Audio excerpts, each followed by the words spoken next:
Hello ছোট্ট বন্ধুরা, চলো আজকে আমরা সহজ পাঠ পড়ব। বনে থাকে বাঘ। তাহলে চলো শুরু করি। বনে থাকে বাঘ, গাছে থাকে পাখি, জলে থাকে মাছ,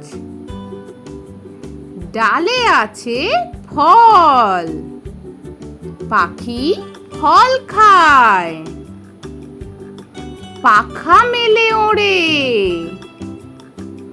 বাঘ আছে আম বনে, গায়ে চাকা চাকা দাগ, পাখি বনে গান গায়, মাছ জলে খেলা করে, ডালে ডালে কাক ডাকে, খালে বক মাছ ধরে, বনে কত মাছি ওড়ে, ওরা সব মৌমাছি, ওইখানে মৌচাক, তাতে আছে মধু ভরা। তাহলে ছোট্ট বন্ধুরা, আজকের ভিডিওটা তোমাদের কেমন লাগলো? এরকম পরের ভিডিও দেখতে আমার চ্যানেলটা সাবস্ক্রাইব করো। টাটা।